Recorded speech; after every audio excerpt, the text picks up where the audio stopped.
Oregon takes down USC 42-7, and I'm not gonna lie, I think I might owe the Ducks a little bit of an apology. Not only did I pick them to lose this game, but there were times during the season where I said, I don't really know about that offense. I don't know if they're fraudulent or not. I don't know if they're really going to show up in big games against good opponents. And here they drop 42 on USC. These two teams are extremely explosive. They're extremely talented. They've got playmakers all over the field. The two wide receivers for USC were unbelievable, but the difference in the game, in my opinion, was the physicality of Oregon. Not only was the offensive line great, but I feel like Oregon just has endless tailbacks they can hand the ball to, and they're all great, obviously led by Jordan Davis and the freshman. They are now one rivalry win away from being a college football playoff team, and I'm telling you right now, they are going to be a tough out. I feel bad for whoever gets that draw. And speaking of teams that are one rivalry win away, Michigan beats Maryland 45-20. They take care of business. Next week, they've got Ohio State for a spot in the playoff.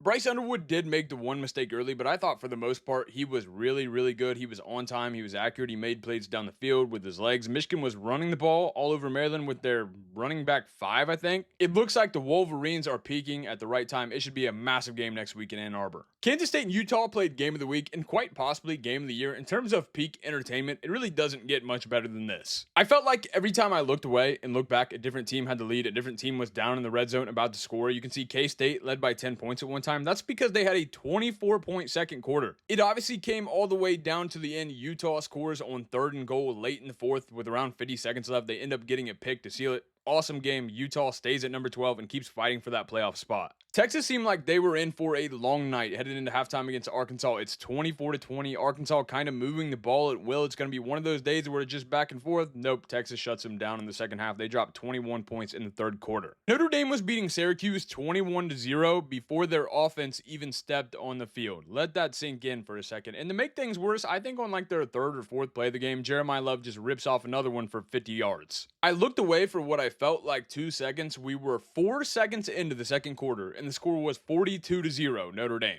Iowa just beat Michigan State in the most Iowa way possible, probably in the most Michigan State way possible if you ask a Michigan State fan as well. They score on a kick return early. Those are their only points of the game. They're playing complimentary football, and their offense wasn't complimenting much of anything. They get behind. They drop 13 points in the 4th quarter, including a game-winning field goal to walk it off. I think that Vanderbilt wants Diego Pavia to win the Heisman, and I'll say it, if he has a great game against Tennessee next week, he's absolutely right there in the race. Tonight, he dropped 500 yards of offense himself on Kentucky. They obviously win 45-17. Duke went to North Carolina. They played an absolute hell game. Obviously, a really big rivalry, and it came down to the wire. Duke did end up getting the win, though, and Bill Belichick takes another L. Just a whole side note, adult cheerleading.